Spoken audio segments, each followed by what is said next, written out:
T'as déjà vu quelqu'un acheter une voiture en faisant la gueule, une paire de chaussures, un nouveau smartphone, ou je sais pas moi, une belle montre dont il rêve depuis des années? Bah non. Pourquoi? Parce que les gens adorent acheter. Si, je te jure. Par contre, ce qu'ils détestent, c'est qu'on leur vende des choses et qu'on leur vende comme des bourrins. Tu sais, ce vendeur qui te saute dessus dès que tu mets le pied dans le magasin et qui te dit ouais, beau gosse, cette veste, elle tirait super bien.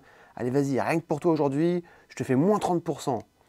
Ou alors il te balance une tonne d'arguments avant même de savoir ce que tu cherches et qui termine par alors, hein, on achète? On signe? Avec un sourire complètement fake et figé. Personne n'aime ça. Et pourtant, quand tu débutes en vente, tu peux tomber dans ce piège et sans même t'en rendre compte. Parce que tu veux bien faire, tu veux atteindre tes objectifs et prouver que tu es un bon commercial ou une bonne commerciale. Alors c'est comme ça, tu forces. Et moi aussi, je suis tombé dans le piège. Et crois-moi, c'est pas parce que je suis grande gueule de nature, mais c'est peut-être parce que justement, je voulais meubler, paraître sûr de moi. Je vendais à l'époque des abonnements téléphoniques en boutique quand j'étais étudiant.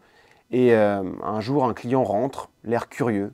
Il regarde les smartphones exposés comme ça. Et moi, motivé, je me dis, allez, vas-y, il est chaud, c'est mon heure, j'y vais, je fonce. Et donc, je lui demande, bonjour, vous cherchez un nouveau téléphone? J'ai une super offre en ce moment sur ce téléphone, justement, c'est avec 20 Go d'internet, un forfait illimité, et en plus, il y a une réduction sur les écouteurs sans fil. Et le mec, il me regarde comme ça, surpris, il hoche la tête, sans vraiment répondre. Et du coup, je continue, quoi. Je me demande pas. Alors, vous utilisez plutôt votre téléphone pour le boulot, pour le perso est-ce que vous faites de la vidéo avec? Parce que ce modèle-là, il est parfait pour ça. Il n'y a toujours pas de réponse. Il finit par me lancer un vague non, mais en fait, je regardais juste. Et quelques minutes après, il me remercie, poliment, hein, et il se barre, sans rien acheter. Et j'ai vite compris ma connerie. En fait, le gars, je l'ai juste étouffé. Je l'ai agressé avec mon enthousiasme, au lieu de juste l'aider à prendre sa décision tranquillement. Parce que oui, les gens adorent acheter.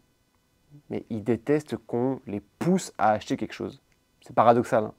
Donc on est parti pour quelques conseils concrets de comment tu peux prendre ça en compte pour mieux vendre. La première chose, c'est de poser des questions au lieu d'argumenter.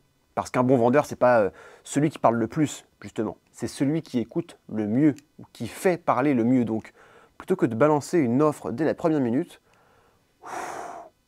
détends-toi. Pose des questions pour l'aider à formuler ce qu'il cherche, ce dont il a besoin, et le problème qu'il cherche à résoudre. Et attention, tu dois partir d'un état d'esprit où tu ne cherches pas à vendre à tout prix. Là, en fait, tu réalises juste un audit pour le conseiller et voir si ce que tu vends est pertinent pour lui ou pas. Si je reprends mon cas sur une vente très simple, comme une vente de téléphone, hein, les questions, ça aurait pu être, par exemple, vous cherchez un téléphone pour quel usage? Comment est-ce que vous allez l'utiliser? Qu'est-ce qui est important pour vous dans votre choix? Quels critères? Est-ce que vous avez déjà un modèle en tête? Pourquoi vous cherchez à changer? Ça, c'est important. Qu'est-ce qui pourrait être amélioré par rapport à maintenant? Ça, typiquement, si tu vends des services en B2B, tu peux demander. La personne a sûrement déjà un prestataire. Pourquoi est-ce qu'il se renseigne? Derrière, ça peut être plusieurs choses. Ça peut être juste pour faire baisser les prix, ça peut être pour faire son étude, hein, pour voir ce qui existe comme solution. Ça peut être aussi parce que le prestataire actuel les a déçus sur un point en particulier, et ce point-là, peut-être que tu es la bonne personne pour le compenser, et que tu pourras le prouver avec des faits précis. Donc, pose des questions, écoute, acquiesce et reformule. Moins tu parles, plus ton prospect se confie, et plus il se confie, plus tu as d'infos et plus il se projette. Et le deuxième conseil logique, c'est donc d'accepter les moments de silence. Quand tu poses une question, laisse-lui le temps de répondre. Et une fois qu'il a parlé, laisse le silence s'installer. C'est pas facile, hein. Si un prospect prend quelques secondes pour compléter ce qu'il a déjà dit, c'est bon signe. Ça veut dire qu'il se pose les bonnes questions. Et donc que tu vas avoir des réponses un peu plus précises que les premières infos qui sont souvent une première couche. Et c'est souvent dans ces silences qu'il lâche des informations cruciales, celles qui vont faire toute la différence. Alors attention, encore une fois, c'est pas évident parce que personne n'aime les blancs dans une conversation, hein. Moi le premier. On aura tous tendance à vouloir les meubler, à parler pour casser ce moment étrange, ce moment un peu gênant. Et pourtant, encore une fois, c'est dans ces moments-là que le prospect va lui aussi remplir le vide et te donner l'information qui va te permettre de le conseiller le mieux possible. Troisième point, reformule. Même si ça te semble bête, reformule pour qu'il se sente compris et pour t'assurer toi aussi que tu as bien compris. Parce qu'un client qui se sent écouté, un client qui se sent considéré et compris, c'est un client qui achète si ce que tu vends est en adéquation avec ce qu'il cherche, bien sûr.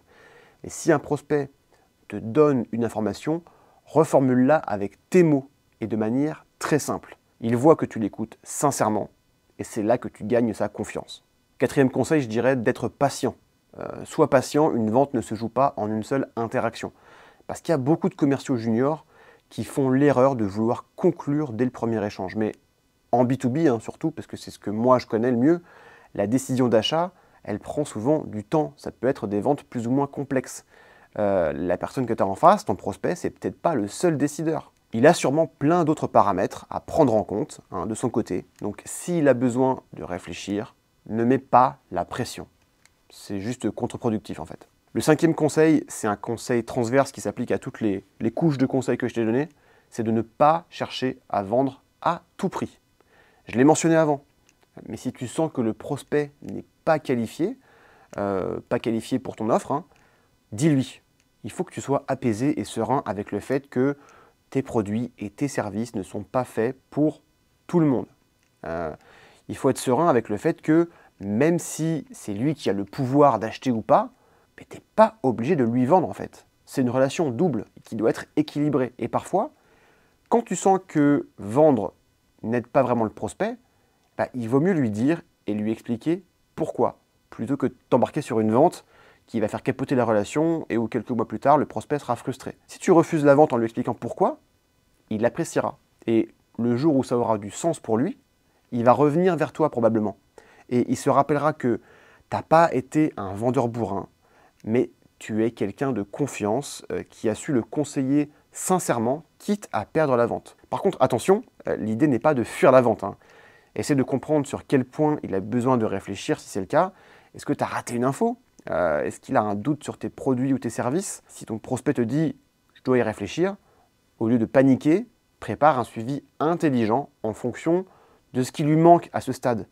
Tu peux relancer avec une nouvelle information pertinente. « Bonjour monsieur le prospect, j'ai réfléchi à votre situation. Il se trouve que j'ai un cas client similaire à partager avec vous. » Envoie une synthèse de votre échange par mail avec les points clés et reste disponible, mais sans le harceler. Fais ton suivi, c'est ton job. Sans suivi, tu ne vendras sûrement pas, mais il faut trouver la limite. Tout est une question d'équilibre et quand tu relances, relance avec quelque chose de nouveau, avec une nouvelle information. Le but, c'est que le prospect pense à toi quand il sera prêt à acheter. Comprends que chaque prospect est différent. Certains décident vite, d'autres ont besoin de plusieurs échanges. Certains sont techniques et ils veulent des détails, et d'autres en fait se fient à leur ressenti. C'est comme ça. Donc observe leur comportement et adapte ton approche. Vendre, en fait, c'est aider à acheter. Mais attention, le but, c'est pas encore une fois d'être attentiste. Savoir écouter, comprendre, rassurer, c'est essentiel, mais il faut aussi sentir le bon moment pour aider ton client à prendre sa décision. En fait, tu as une vraie notion de timing et de rythme. Et ça, tu vas l'apprendre à le sentir avec l'expérience. Donc, si tu as bien exploré ses besoins, si tu as validé que ta solution est la bonne réponse pour lui, alors il faut montrer ta motivation et ta confiance pour signer. Parce que c'est quand même ça le but d'une relation commerciale. Tu peux tout simplement dire par exemple, voilà, d'après ce qu'on vient de voir, je pense sincèrement que cette solution est faite pour vous. Vous êtes d'accord? Oui. Alors on y va, on bosse ensemble. Et ça peut faire toute la différence. Parce que certains clients, ils vont juste attendre ça de ta part. Un client qui est indécis, parfois, il a juste besoin d'un dernier petit coup de pouce pour basculer. Alors fais-le avec assurance, sans pression inutile, et tu verras que beaucoup seront en fait soulagés que tu les aides à trancher. Si tu appliques ces principes, tu n'auras plus besoin de convaincre. Tes clients auront envie d'acheter et ils te remercieront avec le sourire après avoir signé. Si tu ne me connaissais pas encore, moi, c'est Valentin et j'ai une dizaine d'années d'expérience dans la vente que je partage avec toi sur cette chaîne. Donc, tu es libre de t'abonner si tu veux développer ces compétences. Et en attendant, on se retrouve tout de suite dans cette vidéo dans laquelle je te partage mon ressenti sur le métier de commercial, les avantages, les inconvénients, etc. A plus.